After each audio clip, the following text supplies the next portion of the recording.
Salam saudara yang terkasih dalam Tuhan Yesus Kristus. Saya percaya dimanapun saudara berada pada malam hari ini, saudara diberkati Tuhan. Saya percaya kasih karunia Tuhan, penyertaan Tuhan turun atas saudara pada malam hari ini.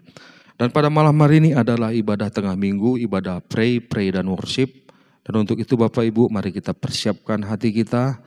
Lebih kurang 20 menit ke depan kita akan mendengar kebenaran akan firman Tuhan. Tuhan, mari kita bersatu dalam doa. Segala puji, segala hormat, segala kemuliaan hanya bagi-Mu ya Tuhan. Terima kasih ya Tuhan, kami bersyukur untuk malam hari ini ya Bapa. Kami boleh sharing akan firman-Mu. Ya Tuhan, materaikanlah firman ini di dalam hati kami ya Tuhan. Tutup bungkus hamba-Mu yang menyampaikan firman ini ya Bapa. Kami percaya firman yang akan ditaburkan tidak akan kembali sia-sia, tetapi memberkati setiap kami hamba-hamba-Mu. Roh Kudus, hadirlah di tempat ini untuk memenuhi setiap kami ya Tuhan. Terima kasih Bapa, terima kasih ya Tuhan. Kami akan menyambut kebenaran firman-Mu dalam nama anak-Mu Yesus Kristus. Sama-sama kita berkata, amin. Saudara yang terkasih, bersyukur adalah bagian dari kehidupan orang yang percaya kepada Tuhan. Ketika kita sedang bersyukur kepada Tuhan, kita sedang merefleksikan rasa terima kasih kita kepada Tuhan atas campur tangan Tuhan di dalam setiap musim kehidupan kita. Tuhan mengajarkan kita untuk senantiasa bersyukur dalam setiap keadaan kita. Di setiap musim kehidupan kita, silih berganti, ada baik, ada buruk. Tetapi firman Tuhan tetap mengajarkan kita untuk tidak khawatir dan senantiasa berdoa dalam ucapan syukur kita. Mari kita buka Filipi 4 ayat 6. Saya akan bacakan untuk kita semua. Janganlah hendaknya kamu khawatir tentang apapun juga, tetapi nyatakanlah dalam segala hal keinginanmu kepada Allah dalam doa, permohonan dengan ucapan syukur. Firman Tuhan kita mengajarkan untuk kita tidak khawatir akan apapun juga di dalam kehidupan kita.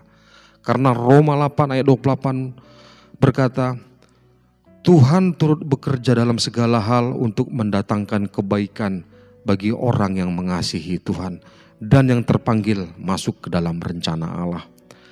Saudara yang terkasih, Tuhan mengajarkan kita untuk tetap bersyukur dalam segala hal di dalam kehidupan kita. Saya mencatat ada 3 level kekristenan dalam hal bersyukur. Dan kita akan coba menggali ketiga hal ini supaya kita lebih paham. Nanti kita berada di level yang mana.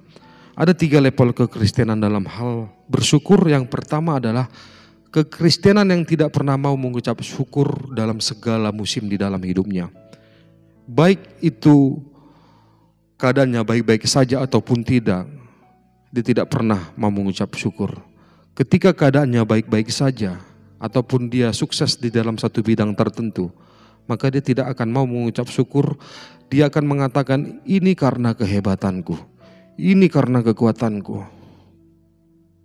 Dia mengandalkan dirinya sendiri, tidak mengandalkan Tuhan di dalam kehidupannya. Tetapi ketika dia masuk ke dalam sebuah pencobaan, pergumulan di dalam kehidupannya, model kekristenan seperti ini mudah digoyah iman percayanya oleh iblis. Dan ketika dia tidak sanggup menyelesaikan apa yang menjadi pergumulan di dalam hidupnya, kemudian dia cenderung menyalahkan orang lain. Banyak kekristenan yang hilang kendali, stres. Bahkan ada yang mengakhiri hidupnya tidak seperti yang dikehendaki oleh Allah. Dan tentunya Tuhan tidak menginginkan kita berada di level kekristenan yang model seperti ini, saudaraku yang terkasih dalam Tuhan Yesus Kristus. Yang kedua ada level kekristenan ketika dia bersyukur, dia hanya dalam keadaan baik saja. Tapi ketika dia masuk ke dalam sebuah pencobaan, masuk ke dalam sebuah pergumulan, kemudian dia akan kembali menyalahkan orang lain, kembali dia akan bersungut-sungut, dan dia juga akan kembali menyalahkan Tuhan. Tuhan, kenapa ini terjadi di dalam kehidupanku? Tuhan juga tidak menginginkan kita berada di level kekristenan yang bersyukur hanya jika keadaannya baik-baik saja, Bapak Ibu. Mari kita membahas di level yang ketiga. Ini adalah level kekristenan yang diinginkan Tuhan di dalam kehidupan kita. Baik ataupun buruk keadaan kita, kita tetap bersyukur kepada Tuhan Yesus. Di level seperti ini ketika kita diberkati, ketika semuanya baik-baik saja, ketika kita diberkati secara jasmani, kita punya harta, kita punya pangkat, kita tetap bersyukur kepada Tuhan. Karena kita merasa bahwa apa yang Tuhan berikan kepada kita itu hanya sifatnya sementara. Dan itu adalah titipan, dan itu adalah berkat. Kemudian kita juga akan memberkati orang lain atas berkat yang Tuhan telah berikan kepada kita. Dan ketika kita masuk ke dalam yang namanya pencobaan, kita masuk ke dalam yang namanya pergumulan, kita menganggap itu adalah ujian untuk menaikkan level keimanan kita kepada Tuhan. Jadi di level ini adalah level baik ataupun buruk situasinya di dalam setiap musim kehidupannya. Dia tetap mengangkat tangannya dan bersyukur kepada Tuhan. Karena dia tahu ketika dia bersyukur dia menyenangkan hati Tuhan. Saudara yang terkasih, saya ingin membagikan ada 3 poin.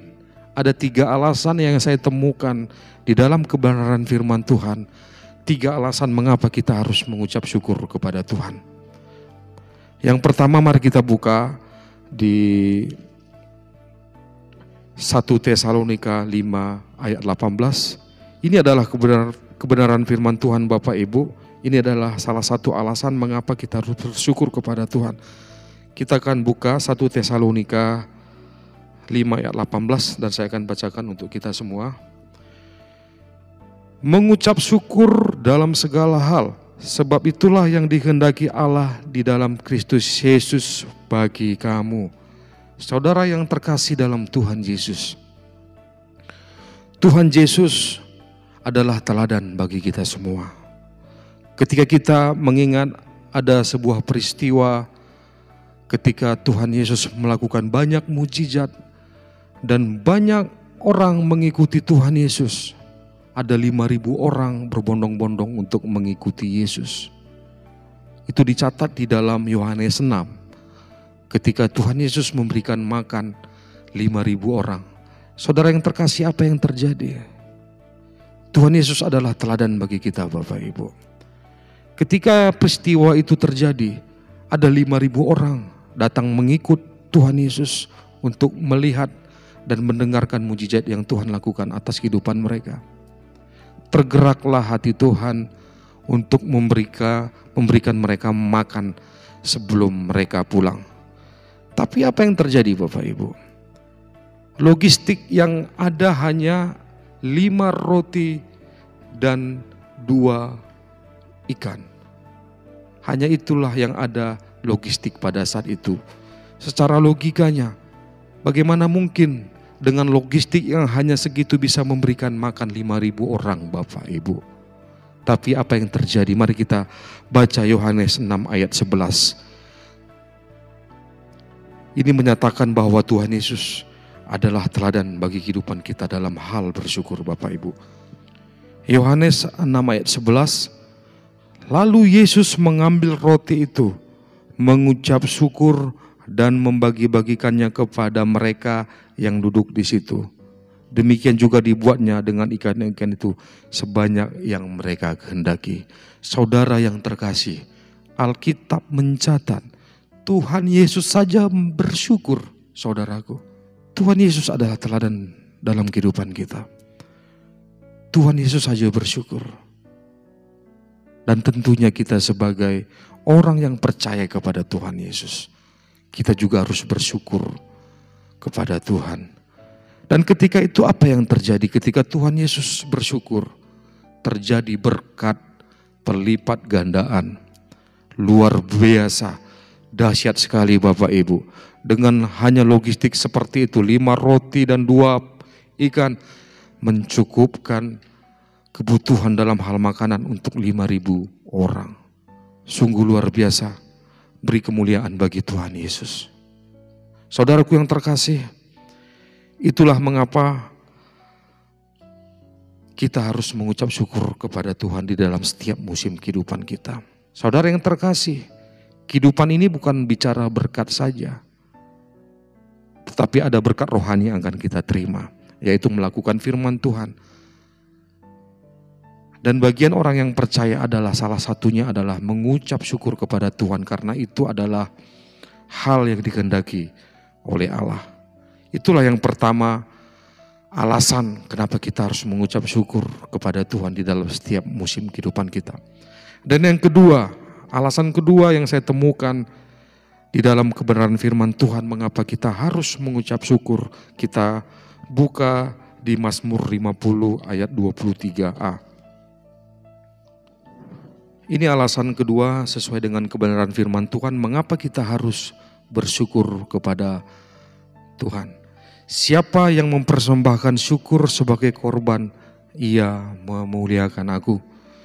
Saya ulangi, Mazmur 50 ayat 23. Siapa yang mempersembahkan syukur sebagai korban, ia memuliakan aku.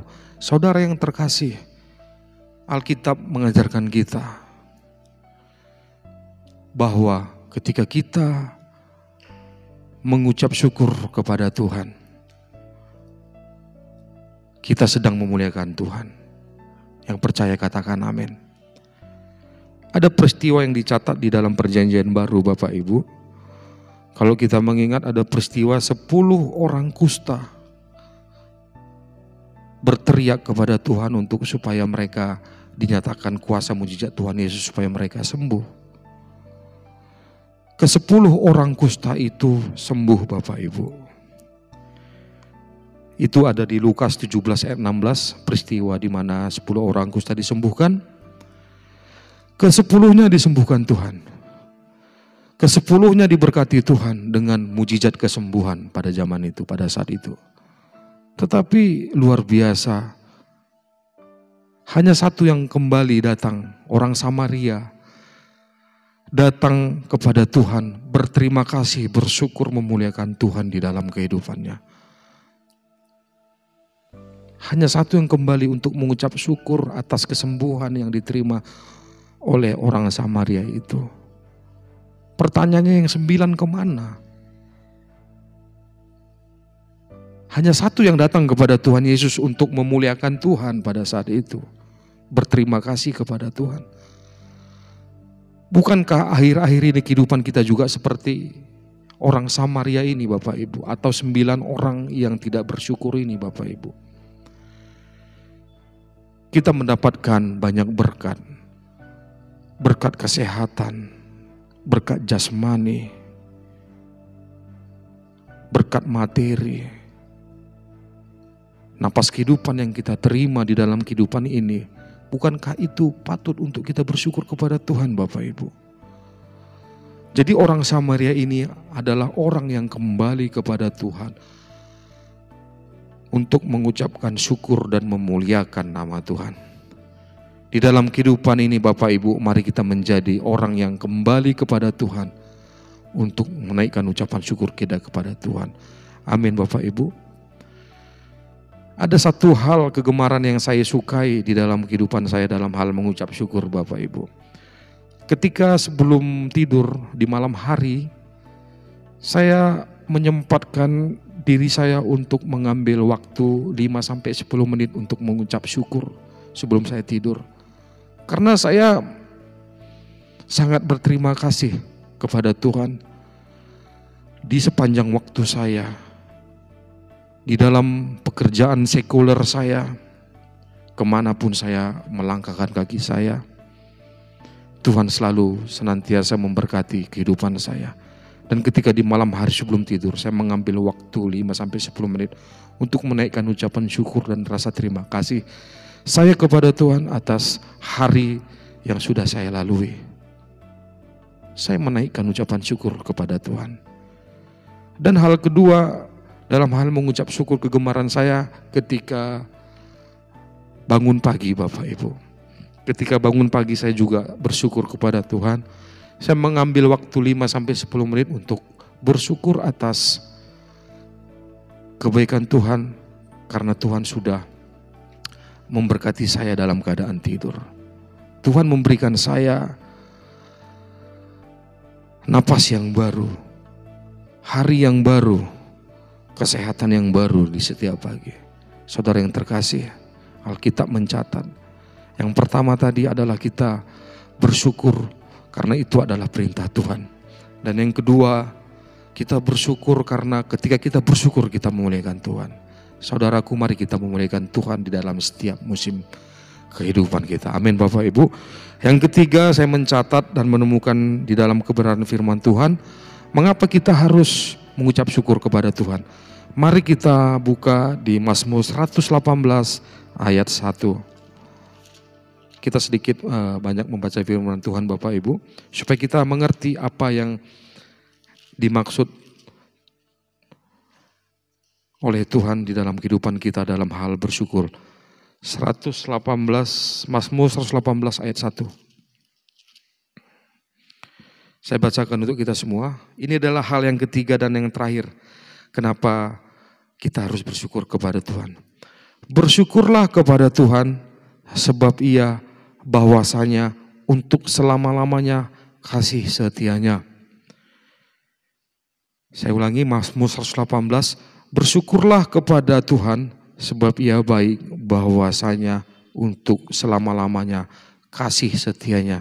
Saudara yang terkasih, kita bersyukur kepada Tuhan karena Tuhan itu baik, sangat baik dan teramat baik bagi kehidupan kita. Di tengah situasi yang mencekam pada hari ini, ada pandemi COVID-19. Tetapi kita masih boleh berdiri, menikmati kasih Tuhan, menikmati anugerah Tuhan. Bukankah itu hal yang patut kita syukuri Bapak Ibu? Allah itu baik, sangat baik dan teramat baik. Dan untuk itu kita harus mengucap syukur di dalam setiap musim kehidupan kita. Saudara, fakta mengatakan di Mazmur Daud ini banyak sekali ditemukan kata-kata tentang bersyukur Bapak Ibu. Karena Daud menyadari ketika Daud bersyukur, Daud menyadari bahwa kemenangan demi kemenangan di dalam kehidupan Daud digenapi oleh Tuhan. Makanya itu Daud senantiasa bersyukur di dalam kehidupannya. Daud bermazmur, bernyanyi, memuji Tuhan. Tujuannya hanya satu Bapak Ibu. Daud bersyukur karena dia tahu bahwa Tuhan itu baik, sangat baik dan teramat baik di dalam kehidupannya. Dan untuk itu Bapak Ibu, ini adalah 3 hal yang perlu kita renungkan di dalam kehidupan kita. Jangan pernah jemu-jemu untuk melakukan pujian, penyembahan dan menaikkan ucapan syukur kepada Tuhan. Biarlah ini menjadi kegemaran kita. Biarlah bersyukur menjadi kegemaran kita di dalam kehidupan kita. Biarlah bersyukur menjadi napas kehidupan orang yang percaya kepada Tuhan Yesus. Saudara yang terkasih, itu adalah 3 hal mengapa kita harus mengucap, menaikkan syukur kepada Tuhan di dalam doa, pujian dan penyembahan kita. Dan saya mengajak Bapak Ibu untuk senantiasa menaikkan ucapan syukur kepada Tuhan di dalam setiap musim kehidupan kita. Mari kita bersyukur di dalam setiap kehidupan yang Tuhan telah berikan kepada kita.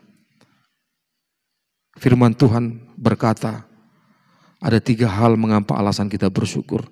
Yang pertama tadi adalah karena itu adalah kehendak daripada Allah. Yang kedua, karena ketika kita bersyukur, kita memuliakan Tuhan. Kenapa kita bersyukur? Yang ketiga adalah karena Tuhan itu adalah baik, sangat baik dan teramat baik. Dan yang paling penting adalah anugerah yang terindah, terbesar yang kita terima dari Allah. Kita harus bersyukur karena Tuhan telah mengaruniakan anaknya yang tunggal, Yesus Kristus, untuk memberikan kita keselamatan yang kekal. Amin Bapak Ibu. Sebelum saya mengakhiri khotbah ini, saya sedikit akan memberi himbauan kepada kita. Di tengah-tengah new normal ini, mari kita mempunyai sikap hikmat untuk kita boleh menjalani kegiatan sekuler kita di dalam keseharian kita. Mari kita menggunakan protokol kesehatan yang sudah ditetapkan dan sudah dianjurkan oleh pemerintah. Alat pelindung diri kita gunakan ketika kita bekerja di luar. Masker, hand sanitizer, dan tetap mengatur jarak Bapak Ibu. Tetap social distancing itu harus kita lakukan. Karena kita harus perlu belajar dari sejarah Bapak Ibu. Kenapa saya bilang kita harus perlu belajar dari sejarah? Pandemi seperti ini sudah terjadi di tahun 1918 Bapak Ibu. Pada saat itu diberikanlah nama dari pandemi itu adalah flu Spanyol. Di tahun 1918 terjadi pandemi yang memakan korban sekitar 1 juta jiwa di daerah itu. Dan kemudian yang terjadi setelah mereka melakukan lockdown seperti yang kita lakukan sekarang, mereka juga melakukan PSBB, mereka juga melakukan stay at home. Akhirnya pandemi itu berangsur-angsur menghilang Bapak Ibu. Sehingga pada saat itu pemerintah di Eropa menyatakan new normal akan diberlakukan di daerah itu. Tetapi apa yang terjadi Bapak Ibu? Euforia daripada new normal itu sangat berlebihan. Mereka tidak memakai hikmat untuk tetap menggunakan protokol kesehatan yang sudah ditetapkan. Sehingga apa yang terjadi? Ada pandemi yang lebih dahsyat, itu pandemi gelombang kedua Bapak Ibu. Dicatat di dalam sejarah, saudara boleh browsing di internet. 20-50 juta jiwa meninggal Bapak Ibu. Dikarenakan new normal tidak menggunakan hikmat. Dan untuk itu kita perlu meminta hikmat daripada Allah untuk kita boleh melakukan aktivitas sesuai yang sudah dianjurkan oleh pemerintah, yaitu tetap memperhatikan protokol kesehatan bagi kita ketika kita melakukan pekerjaan sekuler di luar sana. Saudara yang terkasih, khususnya jemaat GBI, jemaat GBI Kartini dan GBD Limas khususnya, mari kita minta hikmat daripada Tuhan. Mari kita tetap bersyukur kepada Tuhan. Dan sebelum nanti kita akan tutup dengan doa syafaat dan doa berkat, saya akan mengakhiri khotbah saya pada malam hari ini di ibadah tengah minggu pray, praise, dan worship. Dan saya percaya Tuhan Yesus akan memberkati saudara dimanapun saudara berada. Dan jangan pernah lupa, jadikanlah mengucap syukur menjadi fashion, menjadi gaya hidup kita, menjadi kegemaran kita dalam keseharian kita. Karena itulah yang dikehendaki Allah. Karena itu juga kita sedang memuliakan Allah ketika kita mengucap syukur.